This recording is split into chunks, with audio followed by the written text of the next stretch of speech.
అగ్ని పరీక్షలో సుమ అనే అమ్మాయికి చాలా తీవ్రమైన అన్యాయం జరిగింది. అసలు డేర్ ఆర్ డే ఛాలెంజెస్ అన్నారు కదా, ఏ ఛాలెంజ్ లో అన్నా డేర్ ఉందా? కొద్దో గొప్ప డేర్ ఉన్న ఒకే ఒక ఛాలెంజ్ జోలో చిప్ ఛాలెంజ్. ఆ ఛాలెంజ్ లో బెస్ట్ పర్ఫార్మర్ అయిన సుమాని తీశారు. అసలు నేను ఛాలెంజ్ చేయలేను గివ్ అప్ అని ఇచ్చిన గాయత్రిని మాత్రం సెలెక్ట్ చేశారు. ఏం ఆడింది ఆ అమ్మాయి? పైగా నవదీప్ భయ్య ఉన్న వాళ్ళందరిలో ఆ అమ్మాయి బెస్ట్ అంటున్నాడు. ఏం చూసి బెస్ట్ అన్నారు బ్రో? ఏం పర్ఫార్మ్ చేసిందని? ఇప్పుడు అమ్మనైనా ఒక పర్సన్ ఉన్నాడు, అతను కూడా ఏ టాస్క్ గెలవలేదు, బట్ ఆయన పార్టిసిపేషన్ అయితే ఉంది. సో ఆయన సెలక్షన్ లో మీకు కొంచెం ఫేవరబుల్ గా అనిపించి ఉండొచ్చు, తీసుకొని ఉండొచ్చు, నాకే ప్రాబ్లం లేదు. ఇక్కడ ఈ అమ్మాయి ఈ లెవెల్ లో పర్ఫార్మ్ చేసింది.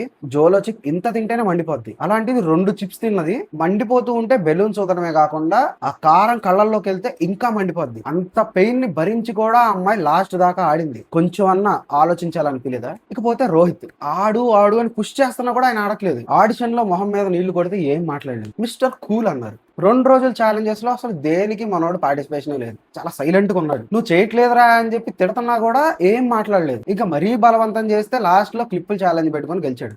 చాలా తెలివిగా గెలిచాడు, ఓకే. బట్ బిగ్ బాస్ కి కావాల్సిన ఎంతూజియాసం అతనిలో ఏం కనిపించిందని సెలెక్ట్ చేశారు టాప్ 15 లో? అంటే మిగతా వాళ్ళలో ఎవరిలో అవి ఏం కనిపించలేదా? ఫ్రాంక్ ఒక మాట మాట్లాడుకుంది. ఇప్పుడు దాకా వచ్చిన 9 సీజన్లలో మీరు ఏ సెలబ్రిటీని తీసుకొస్తున్నారు అని చెప్పి ఎవరైనా క్వశ్చన్ చేశారా? చేయరు. ఎందుకంటే ఫస్ట్ నుంచి Big Boss is a celebrities game. మీరు కావాలని కామన్ మ్యాన్ ఇన్వాల్వ్ చేసి కామన్ మ్యాన్ ఈస్ కింగ్ అన్నారు. మరి ఆ కింగ్ ని కింగ్ ప్లేస్ లో ఉంచుతున్నారా?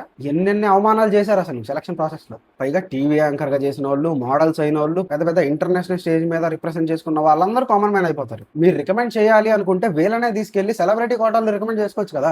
No one will question. ఇక్కడ ఎందుకు చేస్తున్నారు? ఇది కామన్ మ్యాన్ స్టేజ్ కదా, కామన్ మ్యాన్ ని తీసుకోవాలి కదా. నాకైతే ఇది చాలా అన్ఫేర్ అనిపిస్తుంది. మార్పులు మనం ఏం చేయలేం. ఉన్న టాప్ 15 లో మీకు ఎవరు అన్ఫేర్ అనిపిస్తున్నారో కామెంట్ లో తెలియజేయండి. ఈ రోజు రేపు నేను కొంచెం ట్రావెలింగ్ లో ఉంటాను, తిరుపతి వెళ్తున్నాను. సో అప్డేట్స్ కొంచెం లేట్ అవ్వచ్చు, బట్ వన్స్ వచ్చిన తర్వాత అప్డేట్స్ అన్ని ఫట్ఫట్లాడి చేస్తాను. So stay tune to cinematics by PM. మరొక మంచి వీడియోతో మళ్ళీ కలుద్దాం. బాయ్. కంటెంట్ నచ్చితే ఫాలో చేయండి. ఒక్క ఛాన్స్ ఇస్తావా?